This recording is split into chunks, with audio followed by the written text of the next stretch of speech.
Okay, so I want to continue our talk about genre study in this part two of our presentation.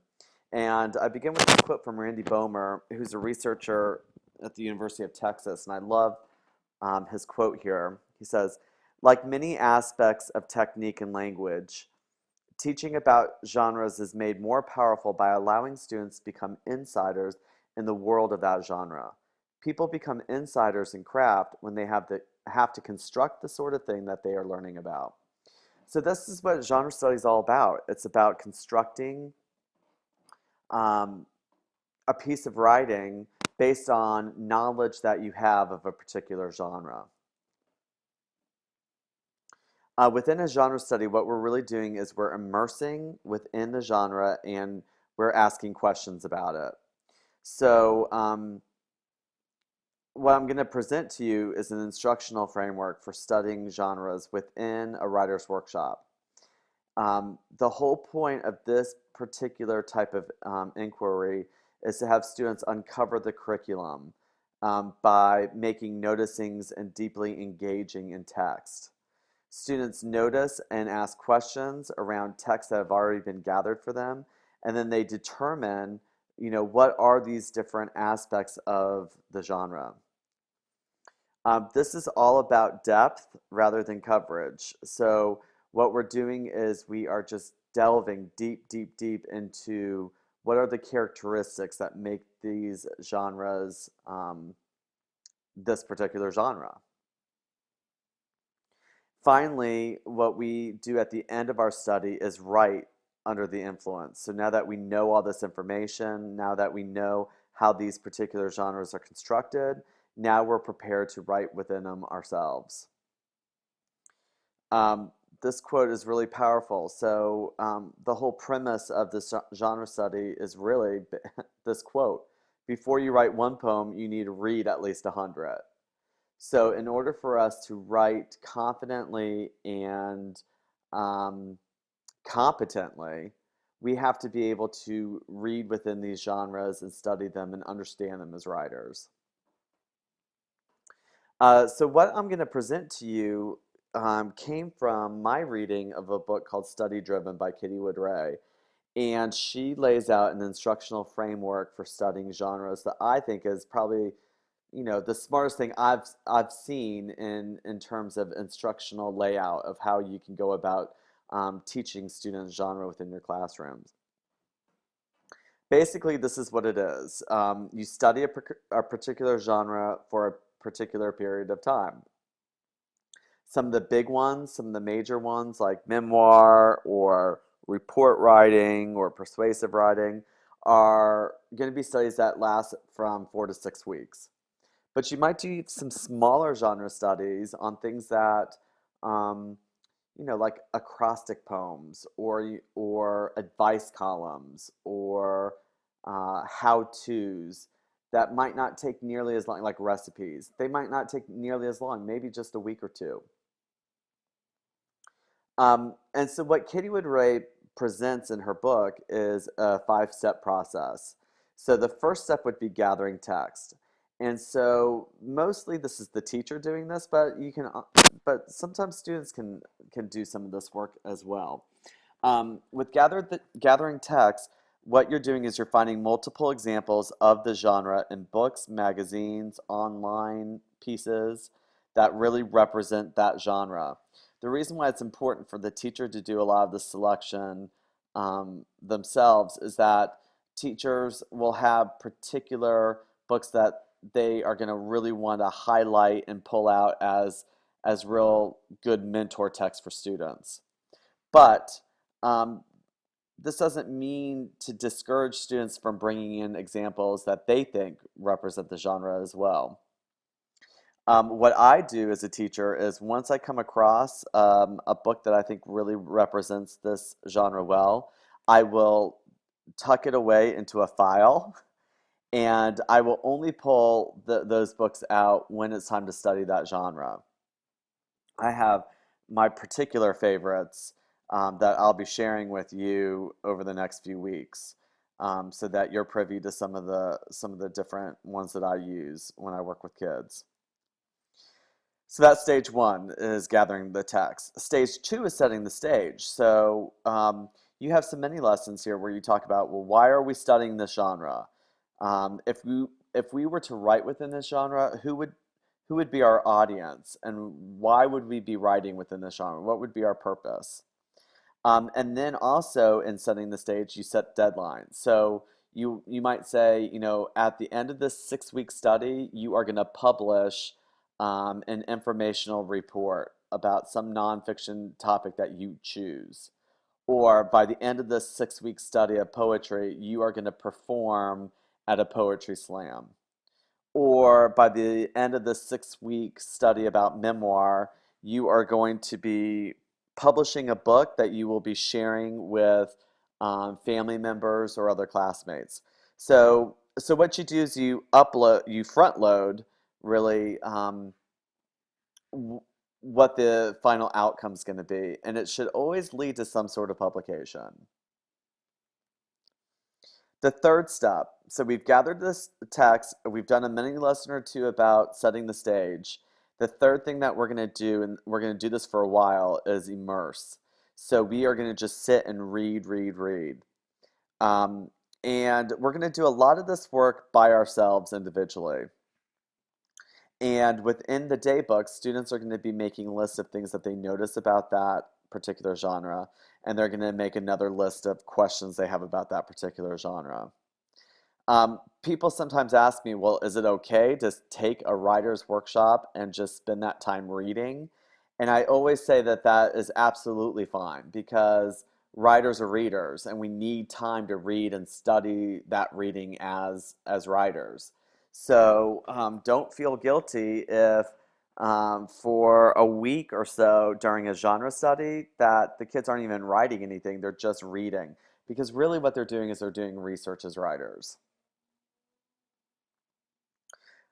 So this is what text immersion might look like in a daybook. A student might have 2 pages side by side in a daybook, and on one side they're going to just be writing a whole list of noticings about narratives or informational text or persuasive essays, and then a whole side will be questions about that particular genre. What are they looking for? Well, they're studying the content, so they're studying, what are the topics that are typically chosen within this genre? What's the author's purpose? Who might the audience be writing, the writer be writing for? What's the tone? Is this a happy? Is this an angry? Is this a sad kind of piece of writing? And what's the author trying to do with this piece of writing? These are some of the essential questions that the reader who's studying this stuff is going to try to answer. Also, you might be studying the text feature. So you're gonna, if you're, doing a genre study of letter writing, what's present in terms of text features that you might not necessarily see in other genres of writing. If you're doing like a genre study of, and this is really, I don't even I wouldn't even consider graphic novels as genre because there's different, some graphic novels are memoirs, some are fantasy, some are, you know, nonfiction, but it's definitely a form that you can study in terms of text features. It's a very fascinating form to really study. But again, you make a list of noticings. So you might notice what the author's doing when they are writing within a particular genre. And then you might make a list of questions, you know, things that you're starting to ask yourself to try to find out if is this a characteristic of this genre? Am I going to see this across all poems or am I going to see this across all informational texts? Okay, so we've gathered text, we've set the stage, we've done a text immersion, and now we're going to do a close study, and this is usually done with partners or groups. And what we're doing is we're continuing to read, but as a group, we're making those things, and we're really getting some energy from other participants, other students in the classroom who might be picking up on stuff that you just didn't even catch when you're individually reading something. This might be done as a whole class, so the teacher might be sitting in front of the class, and as a whole group, you come together and maybe do a mini lesson. And you talk about, okay, what did you guys notice? What's going on within this genre? And the group might be asking group questions as well. Um, in some classrooms, I've done this kind of chart thing where as we read different books together as a class, I might uh, record all the things that we're noticing about the book. So I might be asking, what topic does the author address? What do we notice about the text features that the author's using? What are we noticing about, this particular genre? What questions are we starting to have about this particular genre? How is it structured? Um, what are some different things that I've never seen before in other genres? And we'll just have an ongoing list that we keep adding to over time. The fifth and final step is once we have gathered texts, set the stage, immersed in them, and studied them, we're now ready to write within those texts, and we write under the influence. So I'm empowered with all this knowledge about what this particular genre contains, and now I can go ahead and pursue that particular genre as a writer, having that knowledge base that really supports me in writing something that fits within that genre. And so you're just telling kids, okay, now we've studied all this. Now you give it a try. Now that you've learned about memoirs, now you try one out for whatever project that you're working on. So how does this kind of look in a classroom in terms of a year at a glance? I think you have to kind of look at it as probably being able to cover 5 or 6, even 7 different genres throughout the year. Um, this is just a timeline I've seen in other classrooms. This is not the timeline. You don't have to do it, excuse me, this way. But, the beginning of the year is always about just getting ready for the workshop. We're doing mostly procedural lessons. It's really September and October that we start delving into a genre. A lot of people believe in starting with memoir because students have stories about their own lives that they can tell. But I always connect the genre with a particular publication that's going to be tied to a celebration. So every time I start a genre study, we always have a publication idea in mind and always a celebration tied to that publication idea. So in my map I have here, I have memoirs, then reports that might lead to a science or social studies fair, then advice columns and interviews that might lead to a classroom newsletter. Then I have letters and informational how-tos, which might be pen pals that we do for letters, and then maybe different books that we create, how-to books for family and friends, and then maybe a study of graphic novels, and maybe they create a graphic novel by the end. You insert whatever genre you want to put in here. And certainly we need to include persuasive writing because Common Core is asking us to do that. So that would probably need to be in here somewhere as well. All sorts of different types of genres like we talked about earlier. All sorts of different fun things that we could do in the classroom with these. All sorts of different genres you can use within your own multi-genre project. All right, so that's it. That's it about genre study.